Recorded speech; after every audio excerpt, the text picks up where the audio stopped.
ሰላም ጤና ይስጥልኝ። እንደምን ከረማችሁ፣ እንደምን አደራችሁ፣ እንደምን ዋላችሁ፣ እንደምን አመሻችሁ።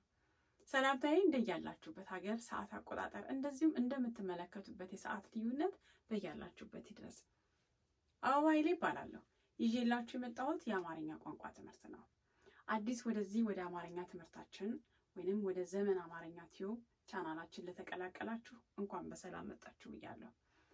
ባለፈው ሳምንት ክፍላችን ላይ ክፍል አንድን ስንማር ስለ አማርኛ የተደረጉ ጥናቶችን ከዛ ውስጥ ያገኘኋቸውን መረጃዎች ጥቂቶቹን በማካፈል ሊንኩን ከስር በመተው የተወሰኑ ፊደሎቻችንን በመጻፍ ክፍል አንድን ተምረን አልፈናል። ክፍል አንድን ያመለጣችሁ ሰዎች ካላችሁ ሊንኩን ከስር ተውላችኋለሁ። ምክንያቱም ትምህርታችን ተከታታይ ስለሚሆን ክፍል አንድን ብትመለከቱ ያግዛችኋል ብዬ ስለማምን እንድትመለከቱ ጋብዛለሁ። ሌላው ባለፈው ሳምንት አስተያየታችሁን ለሰጣችሁኝ ቪዲዮን ተመልክታችሁ ሰብስክራይብ አድርጋችሁ የቻናሌ ቤተሰብ ሆናችሁ እንዲሁም ላይክ ላደረጋችሁ ለወዳጅ ለዘመዶቻችሁ ሼር ላደረጋችሁ ሁሉ እጅግ በጣም አድርጌ አመሰግናለሁኝ።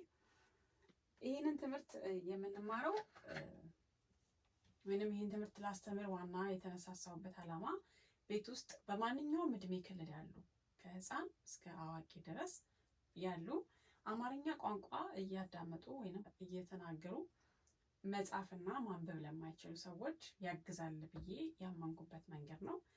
ስለዚህ አስተያየት ካላችሁ ድጋፋችሁን ከስር ኮሜንት ላይ ብትጽፉልኝ ለእኔም ለእናንተም ያግዘናል ማለት ነው እና አመሰግናለሁ። እንግዲህ የምንማረው አማርኛ ስለሆነ ይሄ የመጀመሪያ ቃላችን ነው። ፊደልና ፊደሎች ሲገናኙ የፈጠሩት አንድ ቃል ነው። የምንማረው ትምህርት ስም ነው አማርኛ። እነዚህ ምልክቶች ደግሞ እንዳልኳችሁ ፊደሎቹን ጽፈው አንብበው ለማያውቁ ሰዎች በጣም ቀላል መንገድ ነው ብዬ ያመንኩበት ምልክቶች ስለሆኑ እነሱን ይዤ መጥቻለሁ እና በሱ እየታገዘን ፊደሎቻችንን ጽፈን እንጨርሳለን። ስለዚህ ዛሬ የምንጽፈው የመጀመሪያ ፊደላችን የሚሆነው ከባለፈው የቀጠለ ሰ ነው። ባለፈው ሳምንት ከሀ ሀለ ሀመ ሰረ ብለን ጽፈናል። እዛ ላይም ሰ ጽፈናል። አሁን ደግሞ ከሰ ነው የምንጀምረው። የተለያዩ ሰዎች ናቸው። አሁን ባለፈው ሰ ብዬ አሁንም ሰ ስል ትንሽ ግር እንዳይላችሁ ልንገራችሁ ብዬ ነው እንጂ በእነሱ ዙሪያ እንማራለን በሚቀጥሉት ትምህርቶቻችን ላይ። ሰ ነው ይሄ።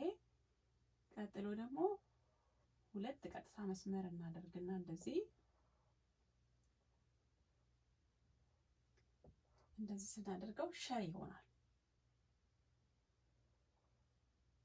ሌላው ደግሞ መስመር አስምሬ የጠበቅኳችሁ ባለፈው ሳምንት የፊደሎቻችን አንደኛው መስመር ሲረዝም አንደኛው መስመር ሲያጥር የሚሰጡን ትርጉም ይለያያል።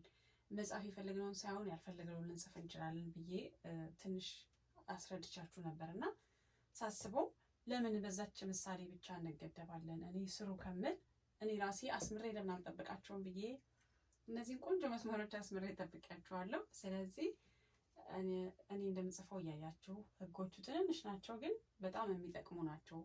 ሀሳባችንን በትክክል እንድንገልጽ የሚያደርጉ ምልክቶች ስለሆኑ መስመራችንን እየጠበቅን ህጎቹን እየተከተልን ከመጀመሪያ ጀምረን እንድንማር ብዬ ነው። ስለዚህ ትኩረት አድርጋችሁ ለመማር ሞክሩ። አሁን ደግሞ ቀ ነው የሚሆነው። አንድ ቀጥታ እናደርግና እዚህ ጋር እነዚህ ምልክቶች ነው የምንጠቀመው። አንድ በዚህ ጋር አንድ በዚህ ጋር ስናደርግ ቀ ይሆናል። ቀጥሎ ደግሞ የሚሆነው ሁለት እኩል መስመር እናደርግና በ ነው። ይሄ በ ይሆናል። አሁንም ቀጥታ እኩል መስመር እንደዚህ እናደርግና ሸ ሲሆን እንደዚህ አድርገን ነበረ። አሁን ግን ይሄንን ብቻ ነው የምናደርገው። ቨ ይባላል ይሄ ፊደል። የመጀመሪያ ቪዲዮ ላይ ተመልክታችሁ ከሆነ ፊደሎቻችን 34 ናቸው፣ ግን 33 ነው የሚባሉት። አንዱን አንጠቀምበትም ብያችሁ ነበር። ይሄ ፊደል ከበ ቀጥሎ ነው የሚጻፈው። ቦታው እዚህ ጋር ነው፣ ግን የወጣበትን ምክንያት ትክክለኛውን ባላቅም ብዙ መጽሐፎችን አገላብጫለሁ በዚህ ፊደል የተሰሩ፣ ግን ምንም አይነት ቃል ማግኘት አልቻልኩም። ስለዚህ ያው ፊደሉ እንዲኖራችሁ ብዬ ጽፌዋለሁ። ማንኛውም ይሄ ቪዲዮ የምትመለከቱ በቨ ድምጾች ቨ ቡ ቪ ቫ ቬ ቭ ቮ በሚሉ ድምጾች የሚሰሩ ማንኛውም የአማርኛ ቃላት ካገኛችሁ ኮሜንት ላይ ብትጽፉልኝ እጅግ በጣም አድርጌ አመሰግናለሁ። እንዳልኳችሁ በተለምዶ በዚህ ፊደሎች የምንጠቀማቸው አሉ፣ ግን ስር መሰረታቸው አማርኛ ያልሆነ። ለምሳሌ ቪ ጋር ስንደርስ ሁላችንም የምንጠቀምበት ቪዲዮ አለ፣ ቪሲዲ አለ፣ ዲቪዲ ብለን እንጠራለን፣ ወይም ደግሞ ቫይረስ ብለን እንጠቀማለን። እነዚህ አማርኛ አይደሉም፣ በተለምዶ ነው የምንጠቀማቸው እንጂ መሰረታቸው አማርኛ አይደለም። ስለዚህ በአማርኛ በዚህ ፊደሎች በዚህ ፊደል ቤተሰቦች ወይም ድምጾች የምታውቁት ካለ አሁንም ደግሜ አደራ ላለው ኮሜንት ላይ ጻፉልኝ። አሁን ቀጥሎ ደግሞ ተ ነው የሚሆነው። ሁለተኛ ድምጻችን ላይ ነው የምንሄደው። ራሷን ሰን መልሰን እንደዚህ እንጽፋለን። ከዛ ምንድነው መሰላችሁ ጨምረው ከዚህኛው ውስጥ አንድ ምልክት እንደዚህ ወደ ጎን በቀኝ በኩል ስንቀጥልበት ሱ ይሆናል። ሹንም ለመጻፍ እንደዛው ራሱን ሸን እንሰራና ያችሁ አንድ አይነት ነው። እዚህ ጋር ግን ሲቀጥልበት ሹ ይሆናል። ቀንም እንደዛው ራሱን ቀን ነው የምንጽፈው። መጀመሪያ እንደዚህ እናደርጋለን። እዛ ጋር ያሉትን ምልክቶች አንድ በዚህ ጋር አንድ በዚህ ጋር ስናደርግ ቀ ይሆናል። ከዛ እዚህ ጋር አግድም ስንጨምርበት ቁ ይሆናል። ያቺ በጣም ጥቂት ነው ልዩነታቸው። ግን ስንጽፍ አረፍተ ነገር ስንሰራ ቃላት ስንሰራ ግን በጣም ትልቅ ልዩነት ነው የሚያመጡትና እነዚህ ላይ ትኩረት አድርጋችሁ ምልክቶቻቸውን ለመለየት ሞክሩ። ቡ ደግሞ ለመጻፍ ራሱን በእንጽፍና እንደዚህ አሁንም ከጎን ስንቀጥል ቡ ይሆናል።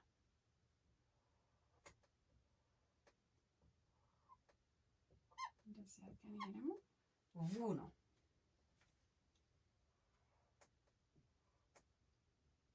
ይሄ ደግሞ ቱ ነው።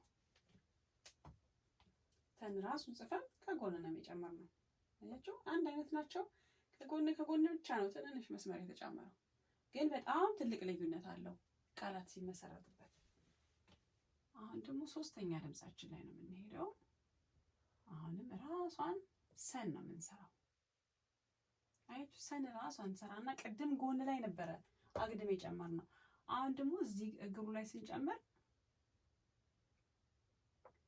ሲ ይሆናል። ሸንም እንደዛው ሺን ለመጻፍ ራሱን መጀመሪያ ላይ የጻፍነውን ሸ አያችሁት? ሸ እንጽፍና እዚህ ጋር ነው የምንቀጥልበት ሺ ይሆናል። ቂም ለመጻፍ እዚህ እነዛ ምልክቶች እናደርግና እዚህ ጋር እንደዚህ ስንቀጥልበት ቂ ይሆናል። ቢ ለመጻፍ አሁንም ልክ እንደቀደሙ በእና መንጽፈው ከዛ እንደዚህ ስናደርግበት ቢ ይሆናል። ያችሁ በራሱ ነው። ከጎን ሲቀጠል ቡ ይሆናል። እዚህ ጋር ሲቀጠል ቢ ይሆናል። ቪ ለመጻፍ ደግሞ አሁንም መልሰን ራሱን ቨን ነው የምንጽፈው። እዚህ ጋር እንደዚህ ስንቀጥልበት ቪ ይሆናል። ይሄኛው እንደዛው ቲ፣ ይሄ ቲ ነው። አራተኛው ድምጻችን ጋር እንሄዳለን። አሁን ነው የሚለያዩት። አሁን አራተኛው ድምጻችን ላይ በግራ በኩል ያለው ቀጥታ መስመር አንደኛው አጭር ነው፣ አንደኛው በቀኝ በኩል ያለው ደግሞ ረጅም ነው። ስለዚህ ሳ ይሆናል ማለት ነው። ያችሁ ከዚህ ላይ ግማሹ ሲቀነስ ሳ ነው የሚሆነው። ሻም ለመጻፍ እንደዛው እናደርግና በግራ በኩል ያለው አንደኛው መስመር አጭር ሲሆን ሻ ይሆናል። ቃ ለመጻፍ እንደዚህ እንወርድና ወደ ጎን ነው የምናጣመመው መስመሩ። እንደዚህ ሲሆን ቃ ይሆናል። ቀጥታ ይመጣል። ወደ ግራ ትንሽ መስመሩ ጠመም ሲል ቃ ይሆናል። ባ ለመጻፍ ልክ እንደ መጀመሪያው አንድ እግሩ አጭር ነው የሚሆነው። ያቸው በነበረ ይሄኛው መስመር ሲያጥር ባ ይሆናል። ባ ላይም እንደዛው አያችሁ። በጣም ትንንሽ ናቸው ልዩነታቸው።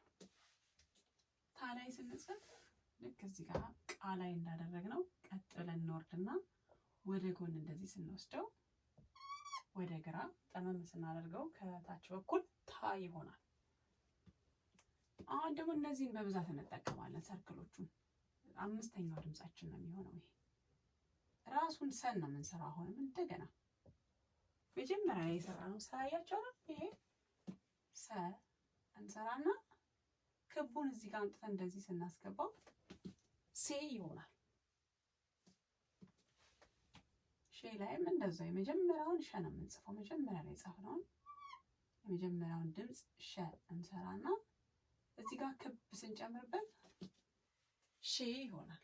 እሺ ሸ ነው ክብ ሲጨመርበት ሼ የሚል ድምጽ ይሰጠናል። ቄ ላይም እንደዛው ቀን እንጽፋለን። ከመጀመሪያ እንደጻፍነው እዚህ ጋር ክብ ስንጨምርበት ቄ ይሆናል። ቤ ላይም እንደዛው በን እንጽፋለን። እዚህ ጋር ክብ እንጨምራለን። ቤ ይሆናል። ይሄ ደግሞ ቬንም ለመጻፍ እንደዛው ቨን እንጽፋለን እዚህ ጋር። ከዛ እዚህ ጋር ክብ ስናደርግበት ቬ ይሆናል። ቴ ለመጻፍ አሁንም ተን ራሷን እንደዚህ እንጽፋለን። እዚህ ጋር ክቡን ስንጨምር ቴ ነው የሚሆነው። አምስተኛው ድምጻችን ማለት ነው። የፊደሎቻችን አምስተኛ ድምጽ ሴ፣ ሼ፣ ቄ፣ ቤ፣ ቬ፣ ቴ ናቸው። ስድስተኛው ሲሆን ደግሞ አሁን ሁለቱ ቀጥታ መስመር እኩል ይወርድና አግድም እናደርጋለን። ሰ ሲሆን ቅድም ይሄኛው ሰ ቀጥ ያለ መስመር ነው። ይሄኛው ከላይ የጨመርናት ቀጥታ መስመር ቀጥ ያለች ነች። ስ ላይ ሲሆን ግን ወደ ግራ ዘንበል ነው የምናደርገው እንደዚህ ማለት ነው።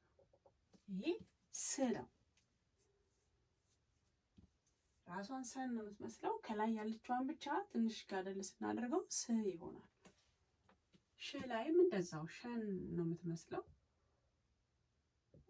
እንደዚህ እንሰራና ትንሽ ጋደል አድርገን ሽ ይሆናል። ይሄ አያችሁ ወደ ግራ በኩል ዘንበል ይላል ከላይ ያለው መስመር እና ሽ ይሆናል። ሽ የሚል ድምጽ ይሰጠናል። ቅ ለመጻፍ አንድ ወደ ታች እንደዚህ እናደርግና ይሄ ምልክት እንደዚህ ስናስገባበት ቅ የሚል ድምጽ ይሰጠናል። ብ ለመጻፍ ሁለት ቀጥታ መስመር እናወርዳለን።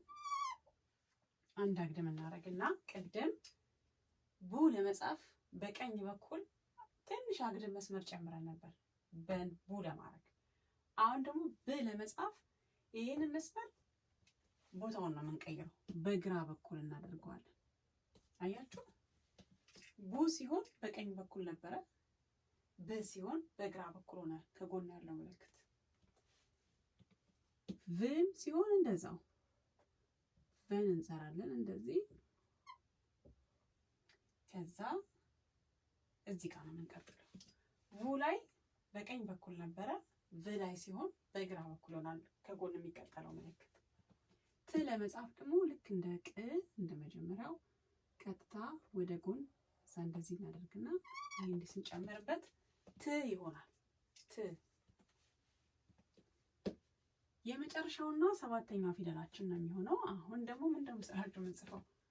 ሳ ሲሆን በግራ በኩል ያለው አንደኛው መስመር አጭር ነበር። ልክ ባለፈው ሐመርዋን እና ሆን እንዳሳየኋችሁ። ሶ ስንጽፍ አሁን ይሄንን ራሱን በዚህ ጋር እንደዚህ አዙሮ መጻፍ ነው። አንድ ረጅም፣ ቅድም ረጅሙ በቀኝ በኩል ነበር፣ አሁን ረጅሙ በግራ በኩል ይሆናል። አጭሩ ደግሞ በቀኝ በኩል ይሆንና አግድም አድርገን እንደዚህ ስናደርገው ሶ ይሆናል። ይሄ ሾም ለመጻፍ እንደዛው ሻ በግራ በኩል ነበር አንደኛው መስመር አጭር፣ ሾ ሲሆን ደግሞ በቀኝ በኩል ያለው መስመር አጭር ይሆናል። እንደዚህ እናደርግና ሾ ቢል ድምጽ ይሰጠናል። አንድ እግሩ በቀኝ በኩል ያለው ሲያጠር። ቆ ለመጻፍ ቄ ላይ ቅድም መስመሩ መጨረሻ ላይ ነበር ክብ ያደረግነውና ቄ የሆነው። አሁን ደግሞ ቆ ለመጻፍ ራሷን ቀን እንጽፋለን መጀመሪያ። ከዛ ይሄንን ክቡን እንደሱ አይነት ክብ እዚህ ጋር ስንጨምር ቆ ይሆናል። ቦ ለመጻፍ ልክ ከላይ እንደጻፍናቸው ፊደሎች ናቸው። ባ ሲሆን በግራ በኩል ያለው መስመር ነበር አጭር፣ ቦ ሲሆን ደግሞ በቀኝ በኩል ያለው ቀጥታ መስመር አጭር ይሆናል ማለት ነው። ቮም ሲሆን እንደዛው ልክ ቫን አዙሮ እንደመጻፍ ነው። አያችሁ? ቮም ሲሆን እንደዚህ ነው የሚሆነው። አንዱ እግሩ በቀኝ በኩል ያለው ቀጥታ መስመር አጭር ይሆናል። ቶ ለመጻፍ ተን ራሷን እንጽፋለን። ከዛ ይሄን እንደዚህ እንጨምርበታለን። ቶ ነው የሚሆነው። ይሄ ፊደሎቻችን ይሄንን ይመስላሉ። 6 ወደታች ከነ 7 ድምጻቸው አድርገን 42 ፊደሎችን ጽፈናል። ስለዚህ የዛሬው ትምህርታችን ይሄንን ይመስል ነበረ። ትምህርታችንን ከወደዳችሁት ላይክ አድርጉ፣ ሰብስክራይብ አድርጉና የደውሏን ምልክት መጫን አትርሱ። ሼር አድርጉ። አስተያየት ካላችሁ ከስር ጻፉልኝ እና በጣም አመሰግናለሁ። እስካሁን አብራችሁ ስለቆያችሁ። አብራችሁ የነበርኩት አበባ ኃይሌ ነበርኩኝ። በሰላም ዋሉ፣ ሰላም አምሹ፣ ሰላም እደሩ። መልካም ሳምንት ይሆንልን።